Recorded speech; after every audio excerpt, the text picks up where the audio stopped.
What's up? Welcome to my YouTube channel. In today's video, I'm going to be sharing with you guys a little bit of my journey through the hair industry and how it hasn't been as easy as it looked from the outside. So stay tuned.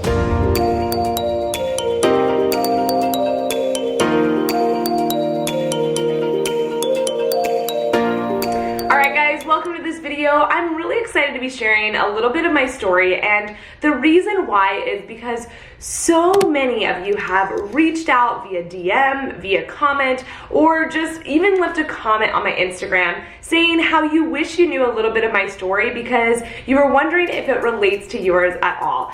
And chances are, I have a feeling that you guys will be a little bit surprised by my story, by my journey, and how it hasn't been as easy as it might have looked from Instagram or even from my YouTube channel. The reason why I wanted to create this YouTube video was to share a transparent look into a bit of my journey and to let you know that you're not alone. I've had so many people reach out asking if I've ever been bullied, if I've ever had a client be mad at me, if I've ever gone through hard things throughout my journey, and the answer is 100% yes, I have. I've gone through lots of different things, and so I just wanted to create a little video that would maybe help you guys be able to put yourself in my shoes and understand that guess what? Our journeys probably aren't that different, and even though it might look on Instagram like I'm super successful, I've done a lot of things, there's been a lot of behind the scenes that has led up to where I am today. So just thought I would share it with you guys. So let's just start at the beginning. So I grew up in Orange County, California, which is an amazing place to grow up. There is pretty much sun 24/7 year round. Well, not 24/7 because that would mean that it's sunny all the time. Anyways, it's basically beautiful here all the time, and I was actually homeschooled my entire life. So basically from kindergarten all the way through high school, I never went to school. My schooling was done at home. My mom taught me, and then I did kind of a combination of video classes, which back in the day would be kind of like online classes now, but they didn't have online back then. It was like, no joke, a VHS tape that I would plug into my video player and watch school from there. So I grew up kind of in a different circumstances, and most people think that homeschoolers are weird, socially awkward, or just not able to deal with society, and that can be true for some of us, but for some of us, we turned out okay. Or at least I think I turned out okay. But anyways, I was homeschooled my whole life, and I was actually able to graduate high school at the age of 16. And it wasn't because I was anything special or smart or anything. It was just because I was homeschooled and I was able to get a lot of classes done in a short amount of time. So I graduated high school at 16, and then I went to beauty school when I was 16 and 17. And my beauty school journey probably looked a lot like your guys's. I went through beauty school, basically didn't really learn a ton. I didn't even learn how to highlight hair. I didn't learn how to blow dry hair. I basically learned how to do some perms, roller sets, and some shaving cream hair color applications on my doll head. Oh yeah, I also learned nails, which was totally not applicable for anything I'm doing now. But I really didn't learn a lot in beauty school. And in fact, in beauty school, I was actually bullied by some of the other students there and even one of the instructors. And it's a weird thing looking back, thinking about my beauty school journey and thinking about that moment in time, that if I only knew how far I would go in the industry, and I say how far, I've not even gotten to where I really want to get in the industry, but just thinking back at those moments of when those people bullied me and when that instructor put me down, that I had a lot more potential in me than they even realized, and I would even be wondering where they are today. So my beauty school journey basically looked like I tried to get as much information as possible. I tried to get done as quickly as possible. So I actually went through beauty school, took extra hours. I went to night classes. I did extra hours on the weekend, which they let me do, which is crazy. But basically I got through beauty school as quickly as possible in 8.5 months. And most people it takes about a year. So I condensed my journey down as fast as possible. And right after I graduated beauty school, I started looking for salons to work at, and I landed at a salon. And at the salon, it was just a stylist and the owner that worked there, and I started assisting for a stylist. And it was a great journey. I assisted for about 6 months, and while I was assisting, they also let me have kind of my own chair, so I was able to kind of start building my clientele, or just start taking clients, start kind of getting my hands wet in hair. And from there, I assisted for about 6 months, and I was getting married at the time, and so a lot of things were happening in my life, and so I decided to stop assisting and decided to start working commission and really build my clientele. One thing that was really great was I was able to be a receptionist at the same time, so I was able still to kind of make a little bit of money, even though I wasn't guaranteed money for working commission, but I started to kind of build my clientele. So the salon that I worked at didn't really get a lot of walk-ins, so I basically had to build my clientele from scratch. And this was before Facebook. I mean, Facebook was like very baby stages. Nobody was using it for business. I think I had a Facebook business page, but no traction was coming from it. And there was no Instagram, there was no Pinterest, there was nothing around. I mean, I think Pinterest ended up coming later that year, but there wasn't really social media to build your business. So at the time, I did things like Groupons, I offered free haircut with color services. I just tried to get any person in my chair. I went around passing out my business cards at local businesses, hoping that somebody would literally be crazy enough to come to me to get their hair done. So I started to kind of build my clientele, but let me tell you, it was not dream clients. They were clients that would want a discount. They didn't really trust my expertise, especially those Groupon clients. They were coming in just to get a deal. And by the way, when I was doing those Groupons, I was pretty much making, I think, $12 at the end of the day from a 2.5 hour highlight and haircut service based on like how much Groupon takeout, how much my commission was, my color, all that stuff. I think I made like $12.50 from those services. So I was literally making no money. So I just decided to, you know what, I'm gonna start like just going out, reaching out to people that I know personally, and I honestly use a community that I had. I used to do community theater, and so I built a lot of my clientele from that, and then just kind of got referrals from there. So I built my business up to the point where I was able to stop being commission and was able to go rental. And so I was probably about commission for a year, year and a half. I'd have to look back at my timeline. And then I went rental. So basically, being out of beauty school about 2 years, I went rental in the salon that I was already at. So I started to, again, start to build my clientele, and around that time, that's when Instagram had come out. This was about 2014, and so I decided to jump on Instagram. I created a hair account specifically for my hair work. I used to kind of incorporate it in my personal page, and that was getting me nowhere. I mean, I was posting like hair photos alongside of my dog and food photos, and like that just wasn't working. So I decided to devote my time and effort into a hair Instagram specifically for my business. So I started to take before and afters of my clients, take photos of my clients. I would take them outside because the salon I worked at wasn't really the ideal place to take photos, so I would take them outside, I would get their hair all prepped, I would do it beautifully. I was trying new techniques. I mean, the ombre was really popular at the time, so I was trying all these new techniques. Vivid hair was becoming a thing, hair feathers were a thing, colored hair extensions, like all these techniques I was trying out and just really trying to build my business using new techniques, learning new things. And it was one of those things where I was trying a bunch of new stuff. I was, like I said, using Instagram to grow my business, or trying to at the time. And a lot of my coworkers and my boss, they started to take notice, but not necessarily in a good way. They would say things like, "Why are you trying that new technique?" Or "What are you doing?" Especially with the ombre, everyone was confused about that. They saw me taking photos of my clients and they were like, "Why are you doing that? What's the point of all of this?" And they saw me going to classes and like trying new things out, and they were like, "Why are you trying to like hang out with those people? Like, who are those people anyways?" They were people that I looked up to on Instagram, and they were wondering why I was doing it.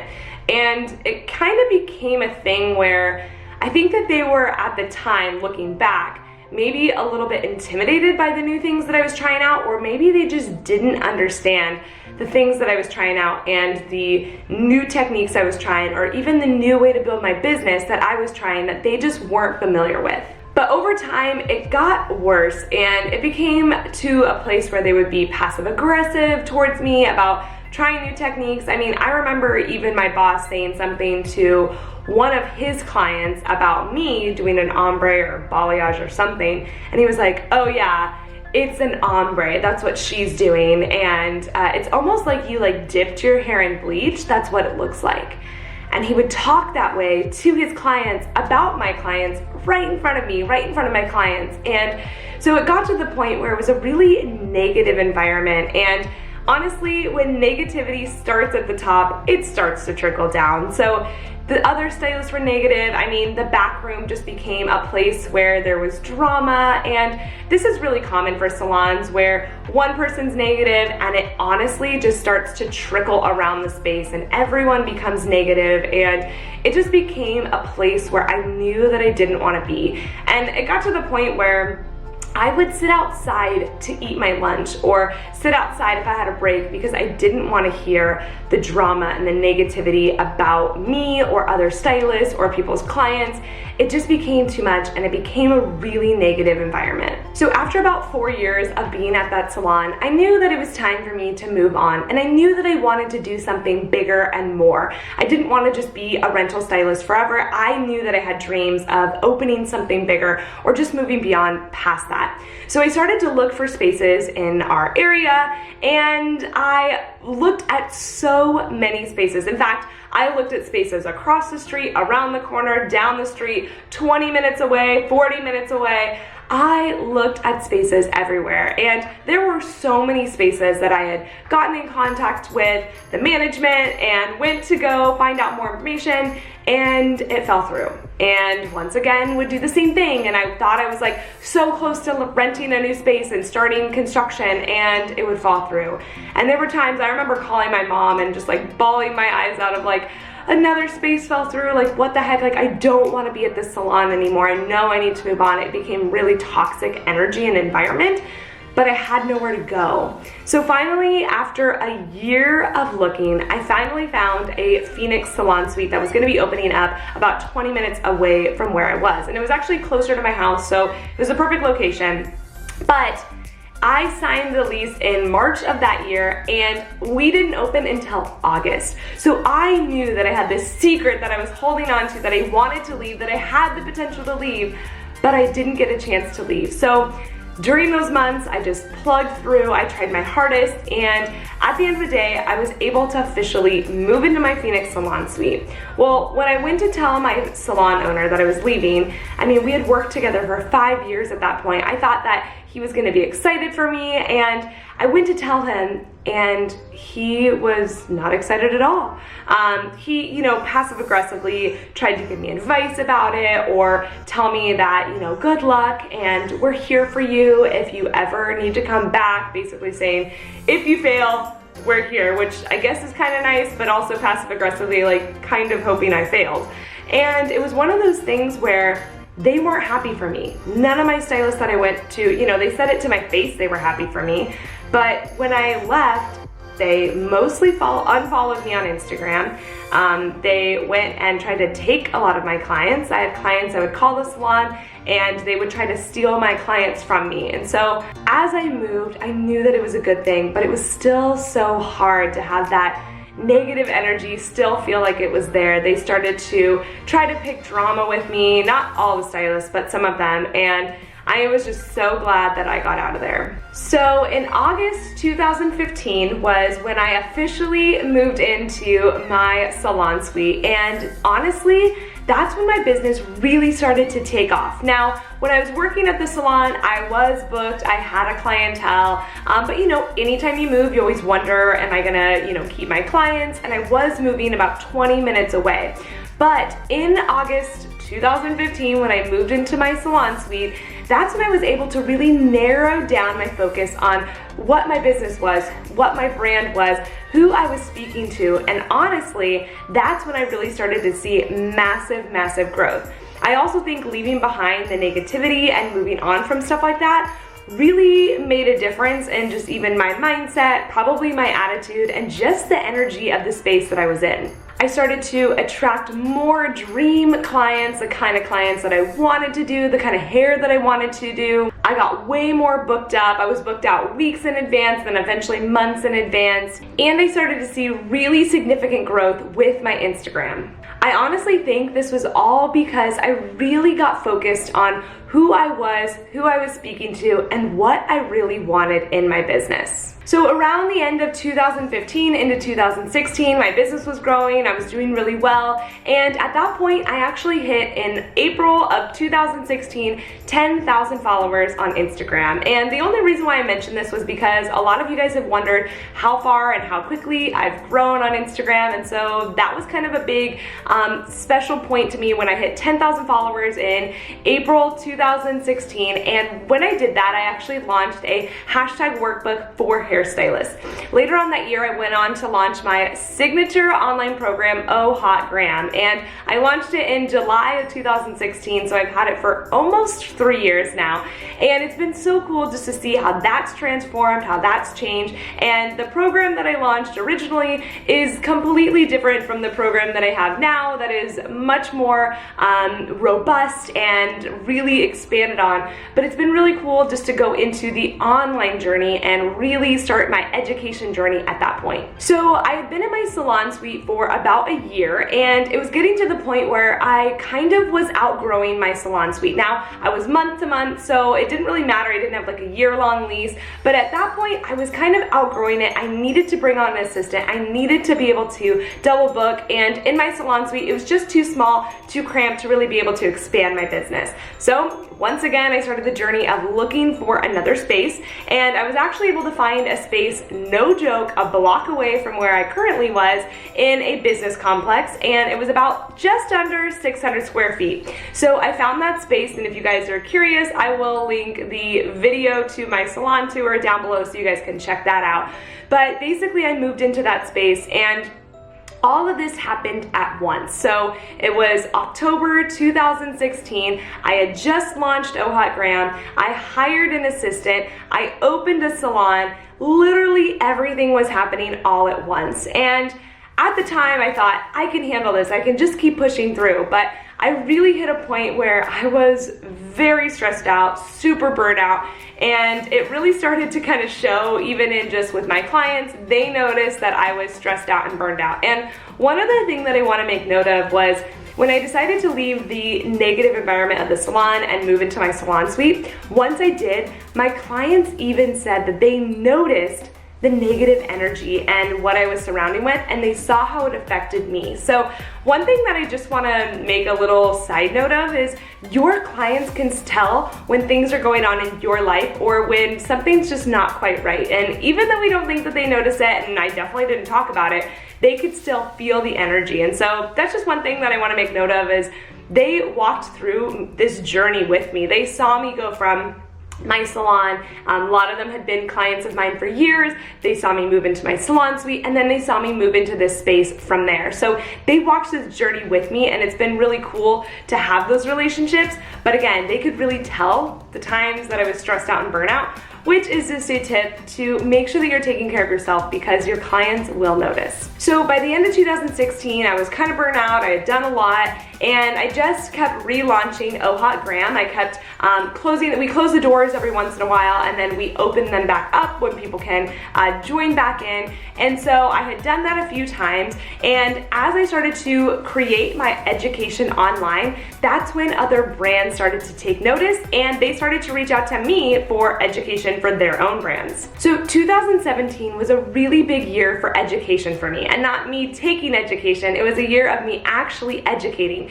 So Luxury Brand Partners was one of the first companies that had reached out to me, and I started to work with them to create a social media class. I worked with my really good friend, Jay Wesley Olson, and we created a class that we did for there in Miami, and I would travel. And I also had other people pick me up too. So I had Cosmoprof. I started educating with them, doing classes at their shows and conferences. And so I really just kind of started to pick up the speed of doing more education, but it's because I put myself out there first and started to educate and do my own education before brands really started to kind of pick me up and bring me on as an independent educator. I also got to speak at Idealogue, which was a crazy amazing event put on by luxury brand partners. And if you guys want to see the vlog of that, I will also link that down below. I share a little bit of my story in that talk as well. But it was just a really cool moment for me where I was like, man, like this is what I love to do. Like I love speaking, I love teaching.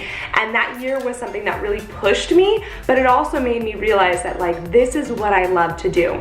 So early 2018 rolled around and I was in the salon, I was traveling, I was trying to keep up with everything. I had OHOT grant and my students for that, and I just had so many things going on. And also early 2018, I launched Ember Retreat with a business partner, my business partner, Piper DeYoung, and we launched that in February 2018. So we had been planning it for months before that. We had our first event.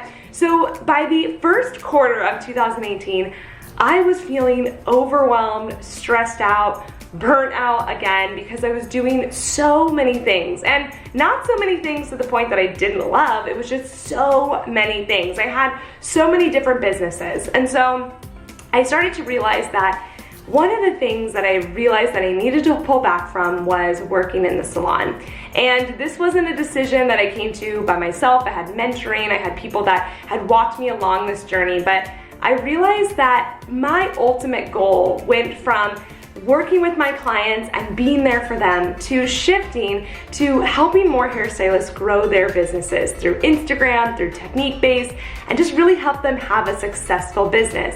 And so I realized all of these things, and as I was working behind the chair part-time, doing all these other things the other half of the time, I realized that I wasn't able to really step into my role as an educator and as somebody who could really make an impact in the hair industry. So I decided to actually stop my clients. I decided to quit the salon, and I actually gave up my full clientele of 9 years. And I want you guys to know that this was a really hard decision. I mean, you guys know you have relationships with your clients, you love hanging out with them and seeing them, and a lot of your clients, you only know them as clients. They're not friends, you don't see them outside. And so I had to make the hard decision of giving up the salon, giving up my clientele, and really break up with almost hundreds of people all within a matter of a few short months. So I ended up getting rid of my clientele. I decided to still keep the salon because not only did I love my space that I had built, but I know that I needed it to film and to still create content. So instead, I decided to bring on 2 other stylists who rent for me. So now I have 2 renters in the salon. They're there pretty much every Tuesday through Saturday. And then I can be in the salon working on content, creating YouTube videos for you guys, and I was still able to really create a lot of amazing videos. Now, I know a lot of you guys didn't even realize that I don't work on clients anymore, that I'm not in the salon. You probably thought that I still did clients and all that. But actually, early 2018, I decided to stop, and actually, officially, July 1st, 2018 was my very first day of quitting my job and where I was full-time in education. So just a little side note if you guys didn't know that, I've been basically able to create more content for you guys for this channel, create more technique-based for my students inside my program, really be able to expand upon that because I had stepped away from the salon. So as 2018 wrapped up, we did another Ember Retreat event. So in case for those of you guys who aren't sure of what Ember Retreat is, I will link it down below, but Ember Retreat is basically an all-inclusive retreat for boss babes in the beauty industry, and basically we have 3 or 4 days now where we share business education. We bring in different speakers, we create a community, and it's a really high-touch, intimate event. We have only 40 stylists there, or salon owners there, and they're really able to come together, and it's just been a really cool thing how that's transformed and grown. And we're actually doing our next event at the time of recording in just a few months. By 2018, I also started to work with a lot of different brands, not only on the education side, but also on the content creator slash influencer side. And you guys know I'm not a huge fan of the term influencer, but I started to work with brands to create content for them and really help drive their brands forward through my own page and audience. And as 2018 wrapped up, I'm in now 2019, and I'm gearing up for my biggest year yet. Now,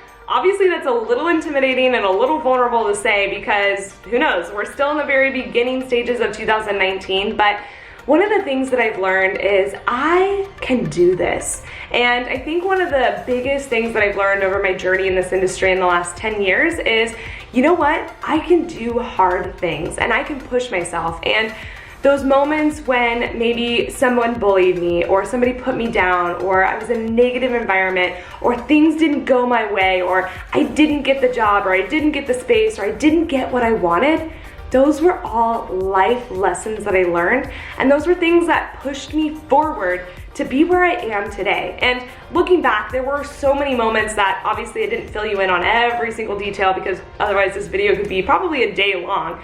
But there were moments in my career where, you know, maybe a brand worked with an influencer that was similar to me, but they didn't work with me. Or maybe I didn't get the job that I wanted. Or maybe, like I said, I didn't get the space that I wanted.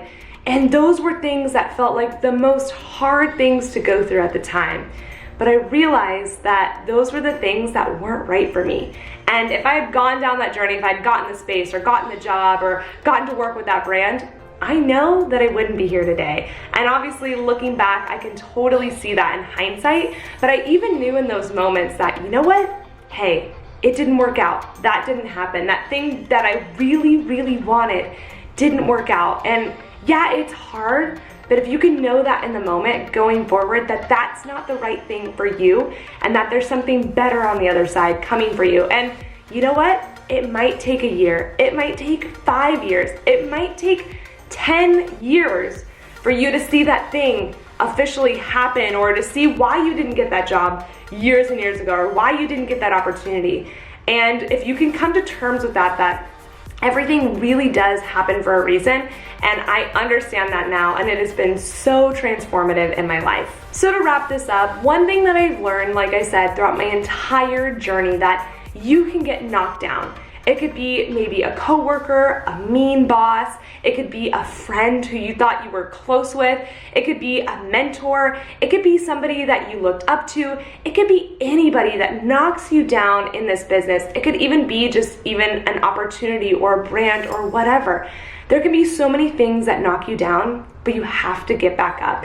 You have to keep going. And one thing that I've learned is I've used those times of pain, of heartache, of disappointment to fuel me for my next thing. And so I've even recently had things that have happened that have knocked me down, that have pushed me down, but I got back up. And you know what? I'm using those moments to fuel me, to push me into my next greatest thing of where I'm going. And I'll tell you this right now, this isn't the end. You have not seen the end of me yet, and I'm gonna keep going. And I wanna encourage you too, to keep going, that no matter what happens, you gotta just keep pushing through and use that as fuel to light the flame underneath you to just keep going. I love this quote that I heard from somebody I love listening to. His name is James Wedmore, and he said, whenever you take action, you will get one of two things. You'll either get the result you wanted, or you'll get the lesson that you needed to learn. And I think that that's such a huge thing of like, you have to take action, you have to keep going, and you may not get the result you wanted. The thing that you wanted might not happen, but guess what? You're gonna learn a lesson from it. And that's something that I've seen throughout my journey, that sometimes I failed, some things didn't go right, and you know what? I learned a huge lesson from them. And so if you can just keep pushing through, and that there will be failures, there will be disappointments, there will be people that knock you down, there will be things that happen, but those are the things that are shaping your story and shaping your journey, and that's what I've seen. And I know that I would not be here today if those things hadn't have happened. So I just wanted to share my story with you guys to let you know that you're not alone, to give you a little bit of encouragement that yes, I've probably been where you are today. I've had ups, I've had downs, and you know what? Like I said, those are the things that have shaped me and shaped my story, and I am internally grateful for them because I wouldn't be here without them. And so I just want to encourage you guys, if you're going through a hard season, if you've gone through a hard season, keep going, just get back up, and remember, you can do hard things too.